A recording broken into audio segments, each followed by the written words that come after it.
Welcome to the latest episode of the People Will Talk podcast. Our episode today is in Spanish.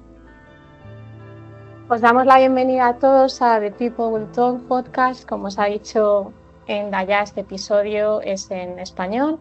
Y hoy tenemos como invitada a Clara Ministral, que es traductora y además lleva muchos años en el sector del libro, ha trabajado como librera, como editora y tiene un interés particular por Irlanda del Norte, por Irlanda y por Irlanda del Norte en particular. También en el sentido histórico, contemporáneo, así que bueno, no nos podría encajar mejor con nuestro podcast y estamos encantados de tenerla. Buenos días, Clara, ¿cómo estás? Hola, buenos días. Muy bien. Yo encantada también de estar aquí. Muchas gracias. Y por supuesto está conmigo Enda, aquí en el estudio virtual. Enda, ¿qué tal? Muy bien, ¿cómo estás?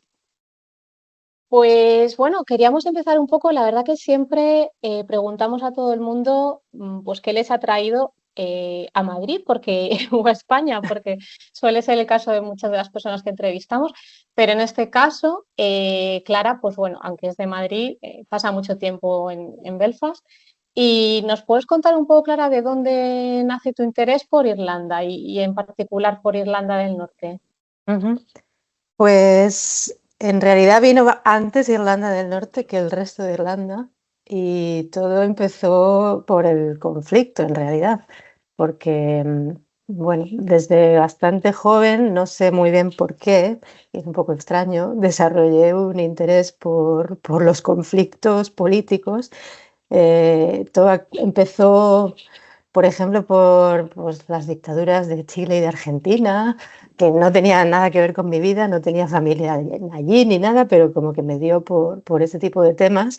Y a partir de ahí luego también me interesé mucho por el conflicto de España, la guerra civil, la represión franquista, etcétera.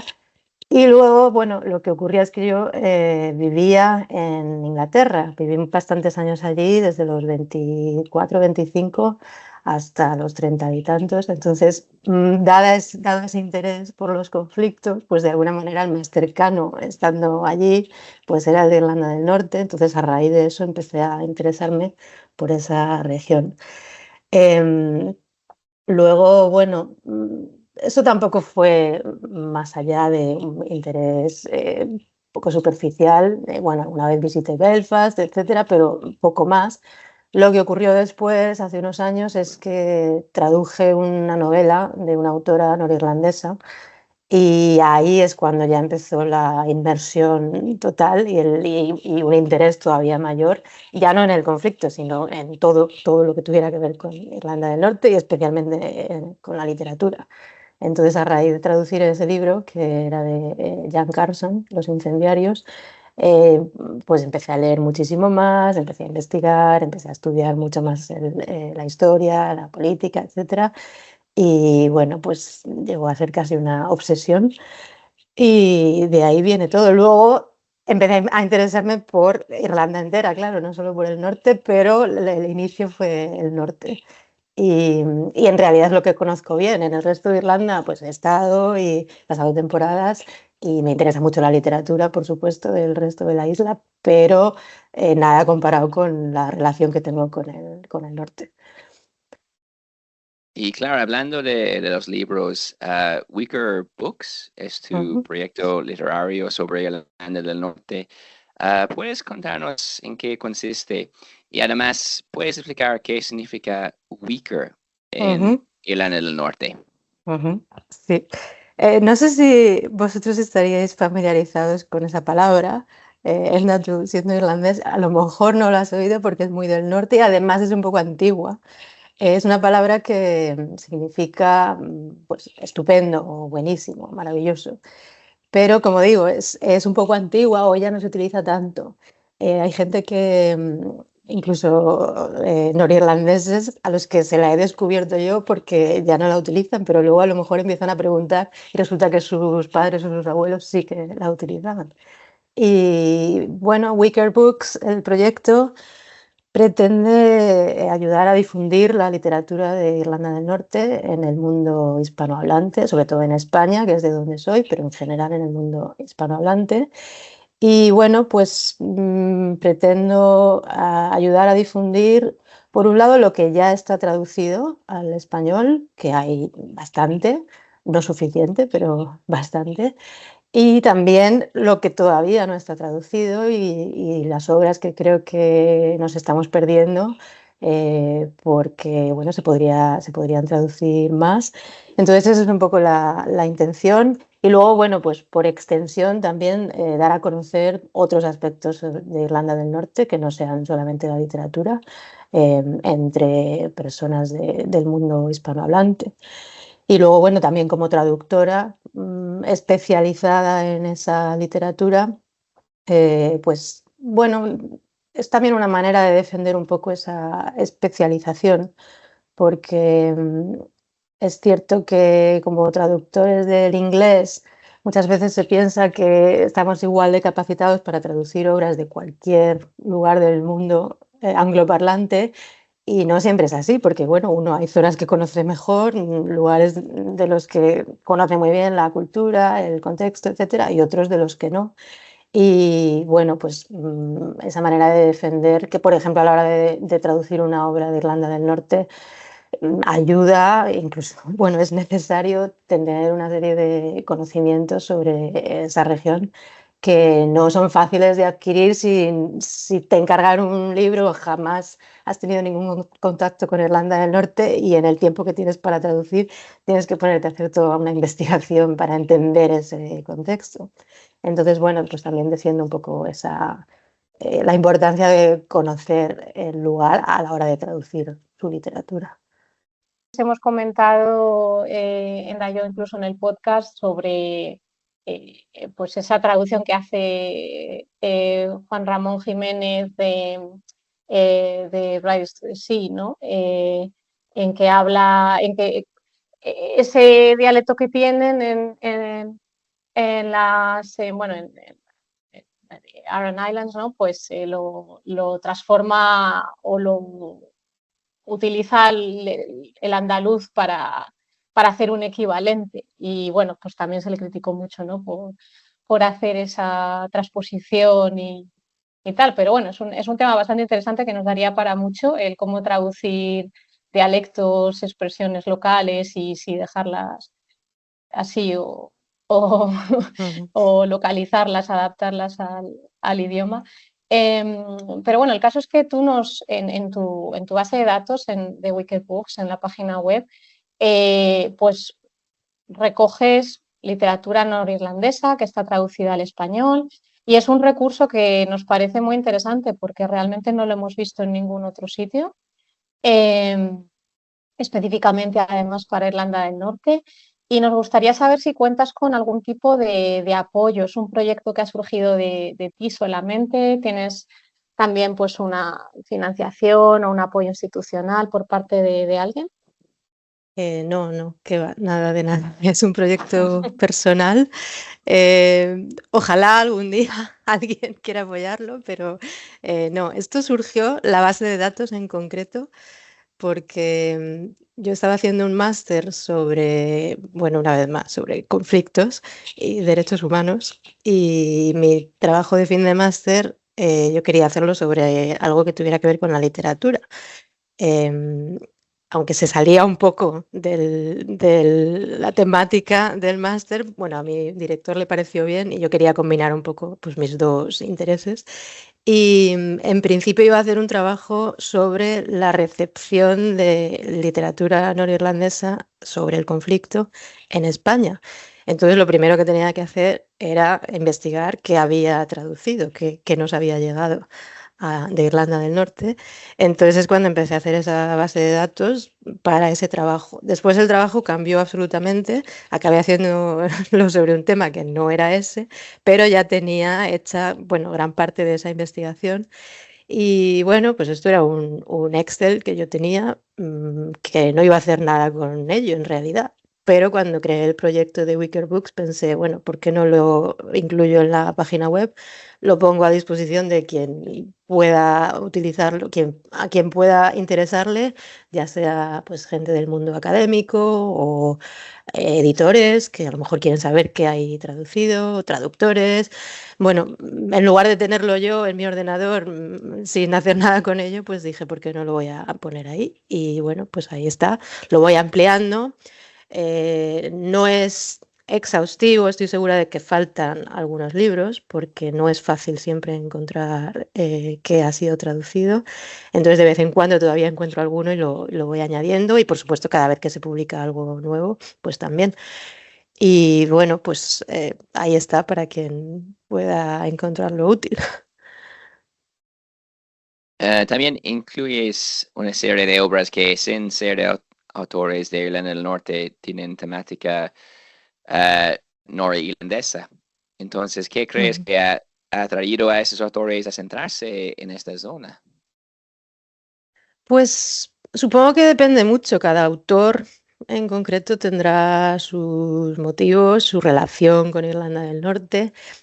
Es cierto, mirando esa lista y otros libros que no están en esa lista porque no se han traducido, em, la mayoría, por supuesto, son de lugares que sí que tienen un vínculo mayor con Irlanda del Norte. Es decir, hay autores pues, del resto de Irlanda, claro, del Reino Unido, bastantes estadounidenses, por la conexión entre Irlanda y Estados Unidos. Entonces, muchos de estos autores lo que tienen es un vínculo, pues a veces familiar, con Irlanda del Norte y creo que eso es lo que les lleva a escribir. Luego habrá otros casos en los que, bueno, pues será puro interés, como puede ser el mío, alguien que le ha parecido que esa región es fascinante y ha decidido escribir sobre ella sin tener ningún vínculo así directo o familiar. Pero la mayoría sí que son por vínculos directos. Hay un caso curioso que es el de Francia. Francia tiene una relación muy interesante con Irlanda y hay bastantes autores que han escrito sobre Irlanda y concretamente sobre el norte. Habría que estudiar a qué se debe eso, a qué responde. Yo tampoco conozco Francia muy bien, pero sí me llama la atención cómo hay ese vínculo y bastante literatura sobre Irlanda escrita en francés. Eh, Luego quizás sería interesante ver cuando hay autores que a lo mejor utilizan Irlanda del Norte como forma indirecta de tratar cuestiones propias o conflictos propios, por ejemplo. No hay ninguno en esa lista, porque yo todavía no he encontrado un libro así que se haya traducido además al español o que se haya escrito directamente en español, pero sería muy interesante si, por ejemplo, se escribe sobre el conflicto de Irlanda del Norte y en realidad de lo que se está hablando es de, yo qué sé, del conflicto vasco, porque se hace algún tipo de paralelismo. Eso me parecería muy interesante, aunque también habría que ver cómo se hace, porque a veces esos paralelismos son un poco peligrosos, cuando uno da por supuesto que distintos conflictos son iguales y en realidad tienen muy poco que ver. Pero eso sería interesante. Pues hilando un poco con eso que comentas como ejemplo, ¿no? De a lo mejor en el País Vasco. Eso lo dices tú también en la página web. Bueno, hay una sección en que hablas, tú tienes una parte que es como un blog en la que pues analizas distintos libros, ¿no? Y hablas un poquito de distintos temas, ¿no? que vinculan España e Irlanda. Y hablas en un momento de translations que nosotros, bueno, teníamos pensado preguntarte por esta obra, pero es que además, porque además hicimos un episodio hace tiempo solamente sobre ella, pero es que además tú lo comentas y precisamente dices esto, ¿no? Que circula una versión por ahí, ¿no? En los 80 adaptada Ujú. a, bueno, al País Vasco. Pues que es interesantísimo el tema, pero precisamente cuando hablamos de la importancia del lenguaje como diferenciador cultural, que por supuesto pues no hay dudas de que lo es, eh, ¿cuáles son los retos como adicionales que tienes tú o que crees que tiene el traductor a la hora de traducir obras que se centran pues eso, en ese papel del lenguaje? Pues muchísimos. Creo que es una de las cosas más difíciles en traducción. Yo afortunadamente no me he tenido que enfrentar mucho a ello, pero es uno de los grandísimos retos, la traducción de dialectos. em, Decía, me parece, Miguel Sáenz, que la traducción de dialectos es una cuestión que tiene muchas soluciones posibles y ninguna es buena. Y es que es así, al final escoges la menos mala a la hora de tener que trasladar, por ejemplo, un dialecto, porque te encuentras con la posibilidad de, como comentabas, Juan Ramón Jiménez, pues de utilizar un dialecto propio de la lengua meta, cosa que hoy en día ya no se hace, afortunadamente, porque, bueno, son realidades lingüísticas totalmente diferentes, son dialectos que tienen sus propias connotaciones y no tienen por qué ser las mismas las del original y las de la lengua meta. Por lo tanto, bueno, esa estrategia hoy en día ya no se emplea. Otra opción es planchar el texto, como decimos en traducción, es eliminar todos esos rasgos y por supuesto estás perdiendo muchísimo del original. Puedes inventar un dialecto, eso sí que se hace a veces, inventar un dialecto ficticio para trasladar lo que en el original es un dialecto real. Entonces, bueno, una vez más, no es una solución perfecta, ni mucho menos, pero a lo mejor es la menos mala. En realidad es muy complicado porque se trata de trasladar una realidad lingüística a otro contexto que no tiene nada que ver. Em, Translations es interesante porque en realidad quizá plantea menos retos que otras obras porque, bueno, lo cuento para quien no esté familiarizado con la obra. En Translations todos los personajes hablan en inglés. Está escrita íntegramente en inglés. Lo que ocurre es que algunos personajes son gaélico parlantes, pero hay un juego teatral en la obra en la que el espectador está viendo a una serie de actores que están hablando todos en inglés, pero entras en el juego totalmente y crees que hay algunos que están hablando en irlandés, cuando en realidad lo que están hablando es en inglés. Entonces, a la hora de traducir eso, bueno, en realidad solo hay una lengua que es el inglés. Si tú traduces del inglés al castellano, lo pasas todo al castellano.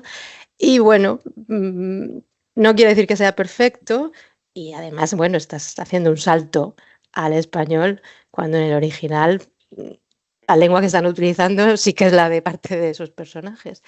Pero bueno, no estás jugando con dos lenguas, eso me parecería más difícil. Lo que se hizo en la versión, comentabas, en el País Vasco, a finales de los 80, en realidad mm, no mantiene exactamente el espíritu del original, porque en el original todo está en inglés, como digo. Y lo que se hizo es traducir al euskera las partes que fingían ser irlandés. No sé si me explico, es un poco complicado, pero em, entonces, bueno, como estrategia de ese montaje en concreto es interesante. Supongo que Brian Friel dio su aprobación a eso, pero en realidad esa obra, tal como se ha publicado, por ejemplo, en España, está íntegramente en español y entras un poco en el mismo juego de pensar que parte de los personajes están hablando en irlandés.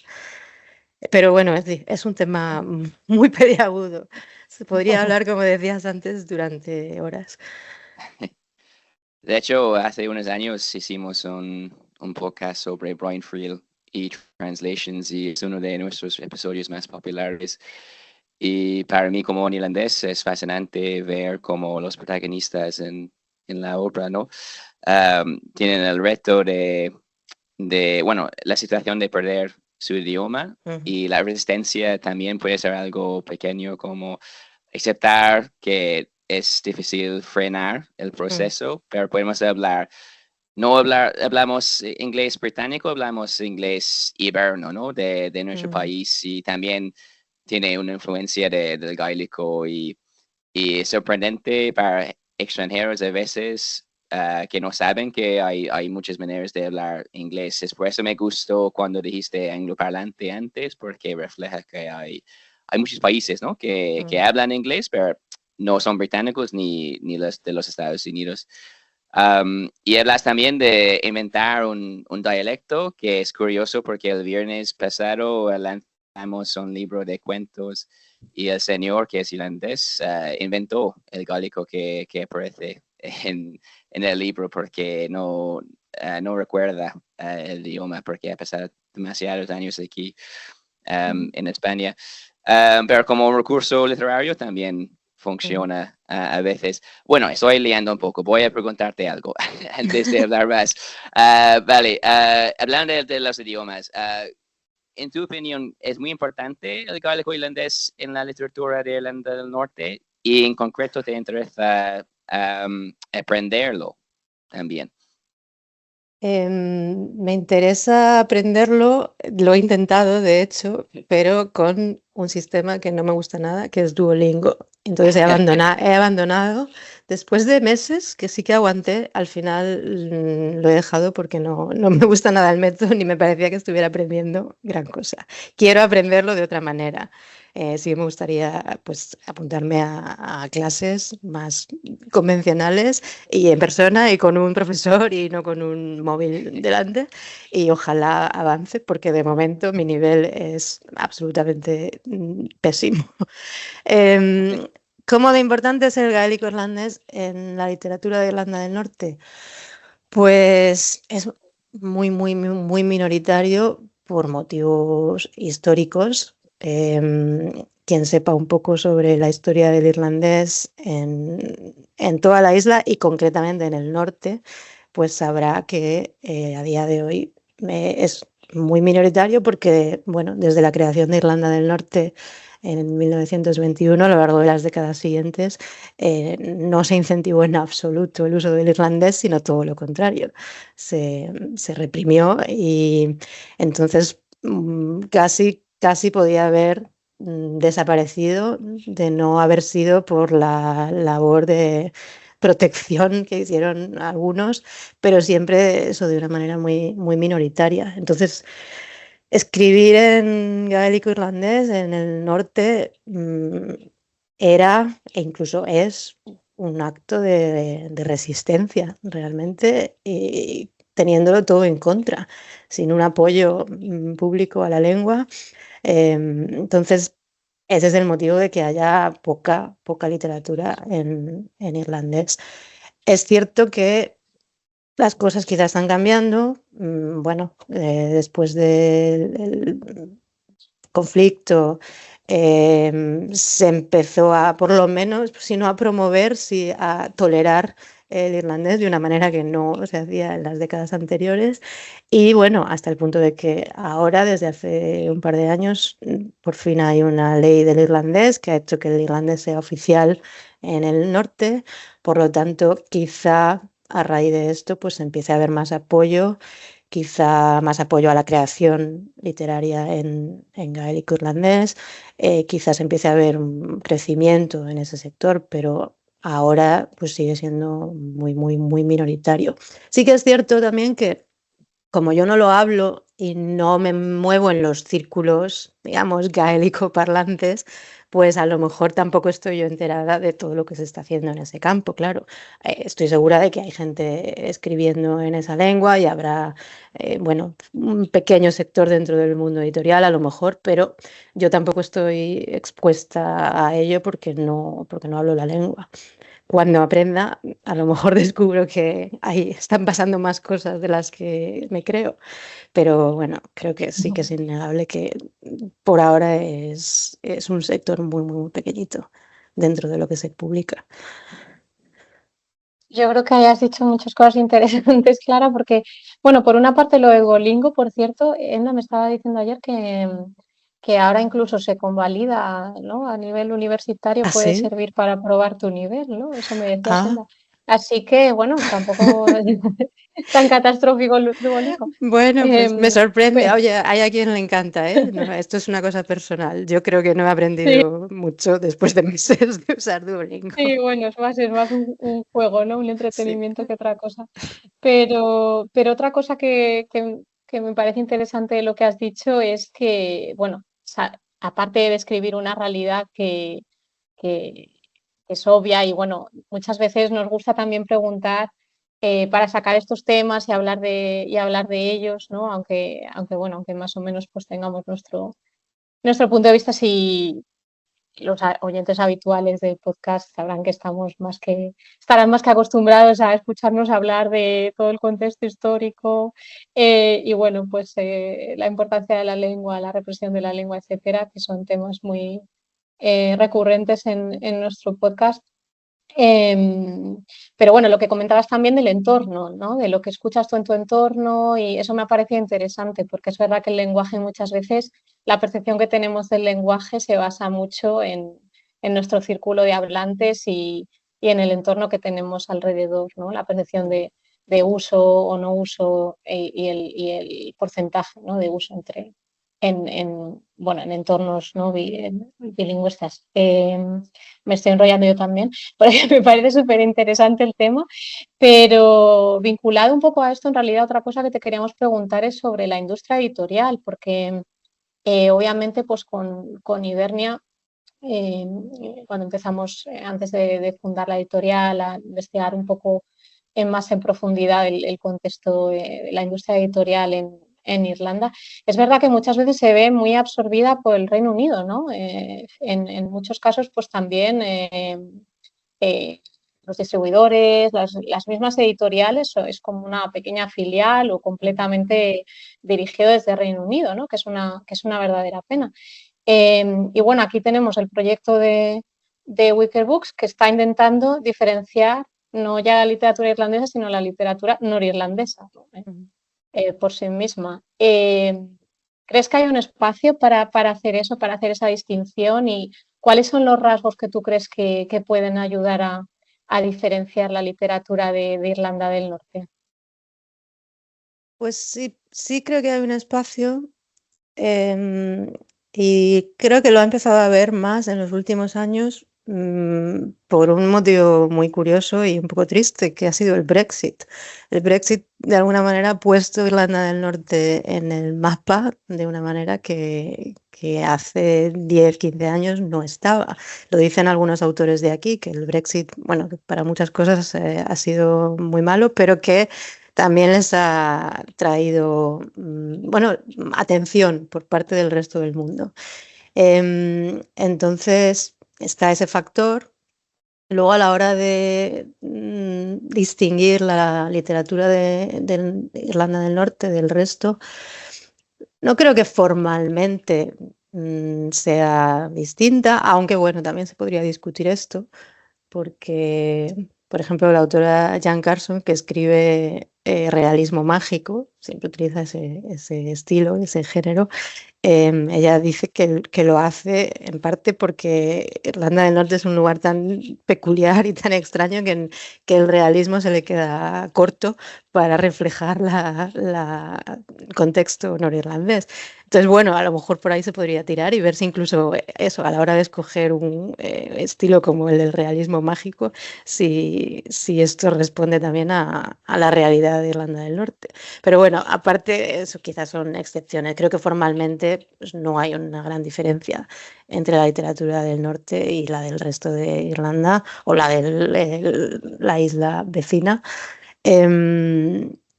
Sí que temáticamente, desde luego, se puede distinguir porque, bueno, tiene una historia muy particular que lleva a los autores a escribir sobre unos temas que sería muy difícil tratar para alguien que sea de Inglaterra, por ejemplo.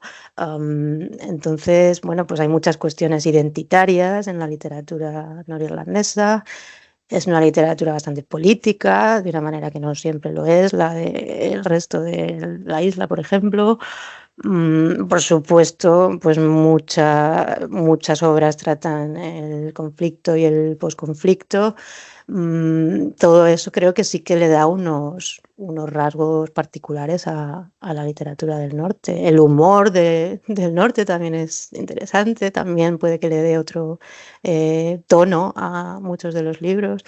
Entonces, yo creo que sí hay espacio para distinguirla, por lo menos temáticamente. Y de hecho, diría que hasta es importante hacer esa distinción. Creo que la literatura ayuda a conocer la región Y ahora, en las circunstancias políticas, históricas en las que estamos, con un debate sobre la posible reunificación de Irlanda, etcétera, creo que mucha gente tendría que hacer un esfuerzo por conocer mejor el norte a la hora de mantener esos debates, y creo que la literatura es una herramienta estupenda para eso. Así que, ¿por qué no? Sí, yo defendería esa distinción de la literatura del norte, aunque en muchas cosas, por supuesto, sea parecida a la del resto de la isla o a la del Reino Unido incluso. Yo creo que es un argumento de, de peso ese que planteas. Es difícil sacarle algo positivo al Brexit, pero parece que esto puede ser algo realmente interesante. Pues ya estamos llegando prácticamente al fin del podcast, Clara. La verdad que has comentado un montón de cosas que darían para mucho. Antes mencioné, bueno, sobre tu blog. En realidad en la página web, dentro de la página web, lo que hay es más bien como una newsletter, ¿no? A la que tú te puedes apuntar, pero que también se queda ahí como entradas del blog que la gente puede leer, ¿no? Y ahí cuentas estas historias sobre Irlanda del Norte, estos vínculos con España, es donde leímos el tema de translations, la versión vasca y todo eso. Es muy interesante, la verdad. Hasta ahora creo que hay poquitas entradas, ¿no? Lo has empezado hace poco, pero yo creo que es muy interesante y, bueno, le recomendamos a la gente que se apunte, que lo lea porque es muy curioso. La newsletter se llama Norte. Entonces, bueno, claro, por una parte, pues es obvio, ¿no? Irlanda del Norte, pues norte. Pero claro, por otra parte, nosotros, que es que barremos para que somos que como somos tan fans de Seamus Heaney, que es nuestro poeta de referencia total, pues claro, lo primero que hemos pensado es pues norte de Seamus Heaney. ¿Hay alguna influencia ahí por curiosidad o simplemente el nombre de norte obedece a motivos geográficos? Pues no hay una decisión consciente, pero me pregunto si en mi subconsciente, por supuesto, estaba esa obra de Heaney, por supuesto. No, en realidad, bueno, es como dices, por motivos muy obvios, geográficos, no solo por el norte de Irlanda, también porque está al norte de España y yo miro, digamos, a Irlanda del Norte, o llevo a mis lectores de mi newsletter a mirar al norte desde España, entonces, bueno, tiene un poco eso. Y lo de Heaney, no, pues quizá eso, como digo, lo tenía en algún rincón de mi subconsciente, pero no una referencia directa. Ahora, me encanta que gente como vosotros al leerlo piense en Heaney, porque, oye, maravilloso. Bueno, yo creo que todos tenemos a Heaney en el subconsciente. Sí. Pero, pues bueno, claro, la verdad que ha sido un placer. Yo creo que podemos emplazarnos a parte 2 en algún momento para que nos cuentes más detalles, ¿no? Entrar un poco en la parte, pues eso, lingüística. Claro, también como traductores, pues nos interesan un montón todos esos detalles de lo que es la transposición y el adaptación del texto, etcétera. Pero bueno, por ahora, pues nada, te damos las gracias. Estamos encantados de que hayas podido hablar con nosotros. Y bueno, Enda, no sé. Sí, muchas gracias por todo. Fue genial hablar contigo. Muchísimas gracias a vosotros, un placer. Tengo que oír vuestro podcast sobre translations, que ese se me ha escapado y tengo ganas de oírlo. Y bueno, y los demás también, porque no, me interesa mucho también el trabajo que hacéis. Enhorabuena y encantada de haber estado con vosotros hoy.